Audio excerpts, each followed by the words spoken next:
we are going to start the biology course of first year and June. So the first chapter is a cell structure and function.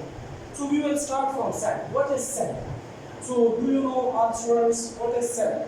Cell क्या चीज़ है? Cell जो है वो basic unit है living organism में, जिसमें सारे functions होते हैं और बॉडी का जो स्ट्रक्चर है वो सेल ने दिया हुआ है.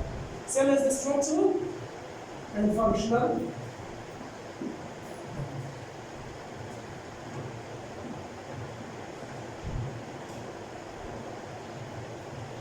functional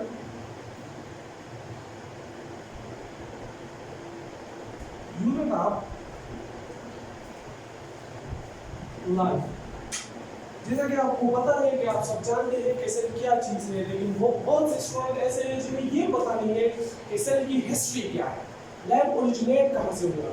तो हम सबसे पहले इस टॉपिक पर बात करेंगे कि सेल की इवोल्यूशन किस तरह हुई है, जबकि लाइफ की इवोल्यूशन किस तरह हुई. तो इस बारे में बात करेंगे कि लाइफ की इवोल्यूशन किस तरह हुई है. तो हम कहेंगे कि इवोल्यूशन ऑफ लाइफ.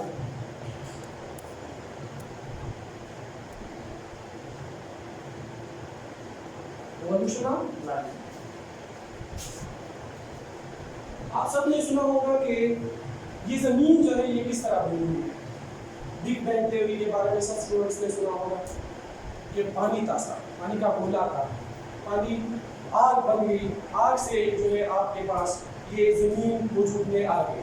जब ये ज़मीन वजूद में आ गई तो हमें ज़रूरत थी इस पर ज़िंदगी की, लाइफ किस तरह आ गई फिर इसमें. तो आप लोगों ने देखा कि मॉलिक्यूलर रिएक्शन हो गई. क्या होगी? Reactions. There are several reactions, small molecules थे.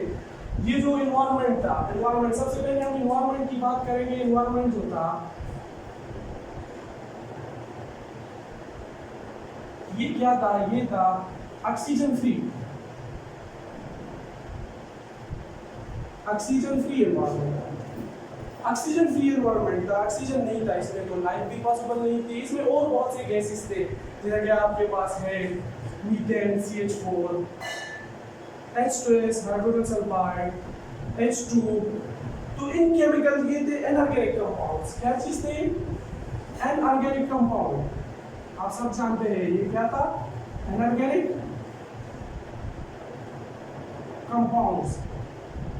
आप केमिकल्स भी कह सकते हैं, कंपाउंड्स भी कह सकते हैं, मॉलिक्यूल्स भी कह सकते हैं आप इसे. तो इन इनऑर्गेनिक मॉलिक्यूल्स के बीच में क्या हो गया कि रिएक्शन हो गया. ये एक दूसरे के पास आए, कोलिजन हो गई इसके बीच में. जब कोलिजन हो गई तो इसमें रिएक्शन हो गया. जब रिएक्शन हो गया तो इसमें से बन गए क्या चीज? आपके पास बन गए मैक्रोमॉलिक्यूल्स.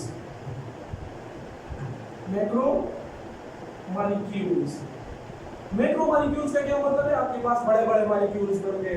होते हैं ना, छोटे मॉलिक्यूल्स होते हैं, छोटे सब इकट्ठा हो जाते हैं, रिएक्शन कर जाते हैं, तो उससे बन जाते हैं आपके पास मैक्रोमॉलिक्यूल्स, बड़े बड़े मॉलिक्यूल्स बन जाते हैं. जब आपके पास बड़े मॉलिक्यूल्स बन गए तो वो थे क्या? Organic molecules. मतलब ये है कि आपके पास इनऑर्गेनिक मॉलिक्यूल से बन गए ऑर्गेनिक मॉलिक्यूल्स. और ये सारा किस्सा हुआ था कितने साल पहले? 3.8 बिलियन ईयर्स अगो. याद रखिए ये बात. ये है आपके पास क्या? MCQ. ये है एक अच्छा MCQ, आप लोग याद रखिएगा कि 3.8 बिलियन या समटाइम कह सकते हैं कि 750 मिलियन ईयर्स अगो आपके पास आ गई जमीन वजूद में आ गई. केमिकल रिएक्शन हो गया. जब केमिकल रिएक्शन हो गया तो आपके पास मैक्रोमॉलिक्यूल्स बन गए. अब लाइफ के लिए सबसे जरूरी चीज क्या है? किसी को पता है? सुन ले. लाइफ के लिए जरूरी बात यह है कि आपके पास होगी सेल्फ रिप्लिकेशन, कॉपीज बनना. अगर कॉपीज नहीं बनेंगे तो क्या होगा? आपके पास लाइफ आगे नहीं जाएगी. अगर कोई बच्चा पैदा नहीं करेगा तो उसकी नस्ल आगे नहीं जाएगी. इस तरह अगर सेल डिवाइड नहीं होगा तो आपके पास क्या होगा? सेल से ऑर्गेनिज्म नहीं बनेगा. आपके पास लाइफ जो है वो वजूद में नहीं आएगी. तो केमिकल्स हो गए. तो मैक्रोमॉलिक्यूल्स में आपके पास दो इंपॉर्टेंट मॉलिक्यूल्स जो है, सबसे पहले बन गए प्रोटीन्स, और उसके बाद बन गए क्या? प्रोटीन्स में पहले बन गए थे क्या चीज? प्रोटीन किस चीज से बने? Amino acid. तो ऑब्वियसली आप लोगों को पता है कि अमीनो एसिड सबसे पहले बने होंगे. क्या बने होंगे पहले? Amino acid. तो याद रखिएगा कि प्रोटीन बने होंगे. प्रोटीन्स में ये एबिलिटी नहीं है, तो हमारे पास आ गया प्रॉब्लम. जब प्रॉब्लम आ गया, प्रोटीन में क्या एबिलिटी नहीं है? सेल्फ रिप्लिकेशन था तो लाइफ एग्जिस्ट ही नहीं हो सकता, सिर्फ प्रोटीन्स थे।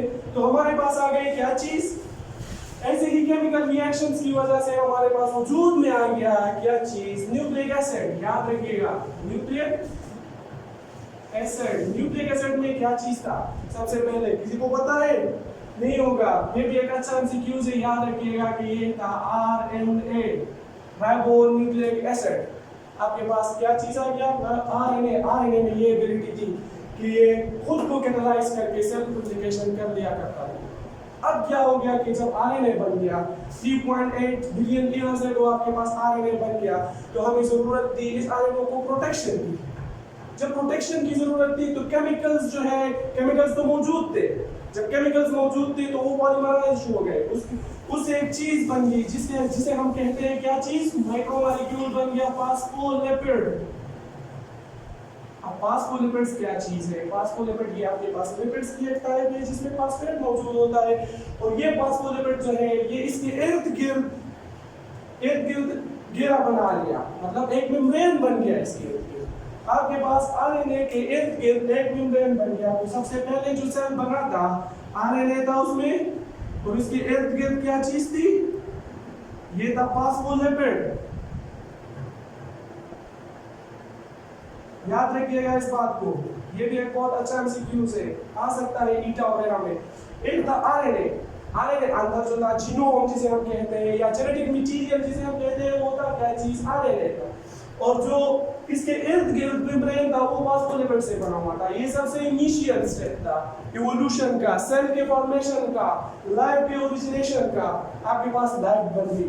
अब आरएनए में एक प्रॉब्लम थी, ये तो सेल्फ रिप्लिकेटिंग था, लेकिन इसमें जो था प्रॉब्लम क्या था, याद रखिएगा कि इसमें डिमर्स बनते थे, डबल स्ट्रैंडेड नहीं था। तो इस आरएनए से बन गया आपके पास डबल स्ट्रैंडेड डीएनए। क्या चीज बन गई, आरएनए से केमिकल रिएक्शंस के द्वारा डीएनए बन गया।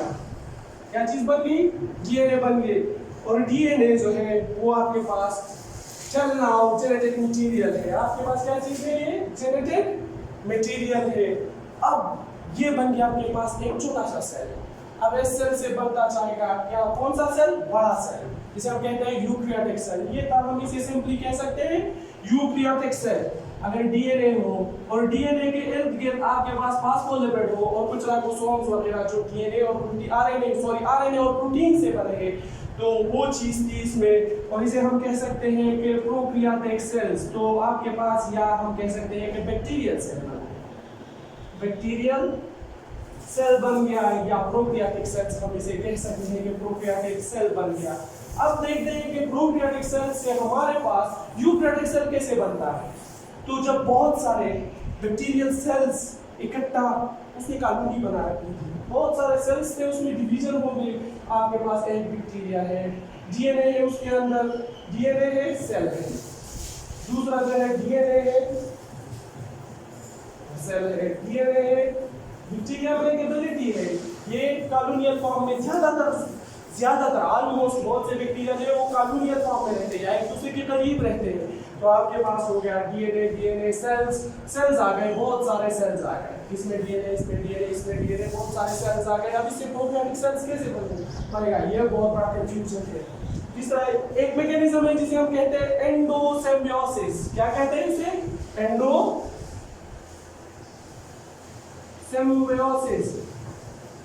अब एंडोसिम्बियोसिस क्या चीज है, आपके पास एक सेल है, इस सेल में क्या हो गया कि इन्विजिनेशन, आउटग्रोथ आ गई। अब इसमें आउटग्रोथ आ गई, इसके मेम्ब्रेन जो है इसमें इन्विजिनेशन आ गई, आउटग्रोथ आ गई। इस आउटग्रोथ ने क्या किया, क्या कर डाला, इसने ये किया कि इसने दूसरे सेल को एनगल्फ कर दिया। अब ये सेल जो है ये दूसरे सेल का हिस्सा बन गया। लेटर ऑन टाइम गुजरता गया, ये दोनों सेल कंबाइन थे। जब कंबाइन थे तो इसमें क्या हो गया कि एक सेल में इसमें न्यूक्लियस बन गया, न्यूक्लियस में जेनेटिक मटेरियल थे, डीएनए जिसे हम डीएनए कहते हैं, डीऑक्सीराइबोन्यूक्लिक एसिड। और दूसरा सेल था, तो दूसरे सेल से क्या बन गया, आप लोगों को अच्छी तरह से मालूम होगा, 9th में पढ़ा होगा, माइटोकॉन्ड्रिया। माइटोकॉन्ड्रिया को हम क्या कह सकते हैं, एक एमसीक्यू है, याद रखिएगा। मेनी सेल, एक छोटा सा सेल, जो सेल के अंदर सेल है, सेल के अंदर एक सेल भी होता है, याद रखिएगा ये का चांस क्यूब है आपके लिए। मेनी सेल हम इसे कह सकते हैं, मेनी सेल। क्यों हम मेनी सेल इसे कहते हैं? क्योंकि ये तो दूसरे सेल से बना हुआ है, दूसरे प्रोकैरियोटिक सेल था, पिक्टीरियल सेल था, एक पिक्टीरियल सेल में दूसरा पिक्टीरियल सेल डेवलप कर दिया और उससे माइटोकॉन्ड्रिया बन गया। तो इसके अंदर क्या क्या चीजें होंगी? आपने प्रोटीन्स होंगे, बिल्कुल होंगे। इसके अंदर जो है आपके पास क्या होगा? डीएनए होगा, तो इसके पास डीएनए भी है। तो ये सेल्फ रिप्लिकेटिंग ऑर्गेनील्स है। क्या चीज है ये? सेल्फ रिप्लिकेटिंग ऑर्गेनील्स है। तो इस एबिलिटी की वजह से हम इसे कहते हैं मेनी सेल। तो इस वजह से फिर इस तरह इस सेल ने दूसरा सेल एनवेलप कर दिया एंडोसिम्बियोसिस में, उससे बन गया क्या चीज? क्लोरोप्लास्ट। तो एक सेल रिप्लिकेटिंग ऑर्गेनील्स है। तो धीरे धीरे आपके पास बनता गया क्या चीज बना? उससे बन गया आपके पास माइटोकॉन्ड्रिया आ गया, क्लोरोप्लास्ट आ गया, आपके पास जो है एंडोप्लाज्मिक रेटिकुलम आ गया, गोल्गी apparatus आ गया और बन गया एक पूरा का पूरा यूकैरियोटिक सेल। यूकैरियोटिक सेल बन गया। तो ये थी आप लोगों के पास एक क्या सेल की हिस्ट्री। तो आप लोग इसे जरूर देखिएगा। ये हमारा चैनल है द अलिफ एजुकेशन एकेडमी, अलिफ एकेडमी यूट्यूब पे, इसे सब्सक्राइब कीजिए और देखिए इंटरेस्टिंग मालूमात बायोलॉजी के बारे में। अलिफ लर्निंग एकेडमी।